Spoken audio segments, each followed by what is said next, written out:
Saya kepahitan saudara sama pendeta. Saya merasa saya tidak salah. Saya diperlakukan dengan tidak adil saudara. Pelayanan saya ditutup. Lalu saya nggak bisa berdoa, saya pahit sama dia. Orang itu kalau kepahitan tiap hari dia ingat. Sebenarnya mirip sama orang jatuh cinta. Iya, orang jatuh cinta tuh tiap hari dia ingat. Orang pahit juga tiap hari dia ingat. Iya apa iya? Siapa yang lagi kepahitan di sini? Nggak ada ya? Nggak ada yang ngaku ya? Ya, jadi sama, ingatnya tiap hari itu sama. Saya lagi masak, saya ingat dia. Goreng ikan di penggorengan, mukanya dia saudara. Bayangkan itu. Saya lagi ulek cabai, itu diulekan mukanya dia. Sampai saya ulek itu cabai, sampai biji-bijinya halus. Karena bayangan saya tuh mukanya dia. Semangat saya ulek, memang kau ya.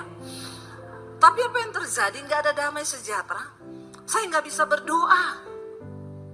Ya, saya nggak bisa berdoa. Pengennya marah-marah, emosi, tersinggungan. Ini mulai masuk kepada sakit jiwa stadium awal. Orang tuh kalau marah-marah, kepahitan tuh engkau sakit jiwa loh. Tapi stadiumnya masih awal. Kalau udah mulai banting-banting barang, nah itu mulai stadium 2. Kalau mulai melukai diri, stadium 3 ini. Hati-hati. Hati-hati saudara, jangan sepelekan. Lalu, satu kali saya lagi masak, hati saya nggak damai. Tiap hari iblis bayangin mukanya dia. Dan setiap kali iblis bayangin mukanya dia, saya marah, saya kecewa. Itu hormon kortisol langsung keluar semua saudara. Naik. Darahnya mengental. Jadi hitam loh. Saudara yang marah-marah, kecewa, tertekan, pasti hormon kortisolmu tinggi, darahmu mengental, jadi hitam. Jadi kalau ada di sini bapak-bapak yang marah-marah, ibu-ibu tolong ingetin, darahmu hitam. Kortisol naik, bertobat. Ngomongin gitu aja, bener ini bener. Lalu saudara, akhirnya saya tiba-tiba dengar suara Tuhan tuh ngomong gini, masuk ke kamar, berdoa. Saya masuk di kamar, saya bilang, doa apa Tuhan? Lepaskan pengampunan. Sama siapa Tuhan? Sama orang itu. Nggak bisa. Ini orang kebangetan loh Tuhan. Saya tuh nggak salah loh Tuhan. Orang ini salah loh Tuhan. Tuhan bilang, kamu nggak punya pilihan. Lepaskan pengampunan. Aku yang mengizinkan semua itu terjadi. Akhirnya saya mulai nyanyi, saya mulai nangis saudara. Ya, lalu saya bilang, Tuhan saya mau, tapi saya tidak mampu Tuhan mengampuni orang itu. Saudara, kesanggupan kita itu adalah pekerjaan Tuhan di dalam kita. Waktu engkau bilang kau mau, maka Tuhan yang akan memampukan. Saya cuma bilang begitu, saya nangis, Tuhan aku mau Tuhan, tapi aku tidak mampu Tuhan, ini orang jahat sekali.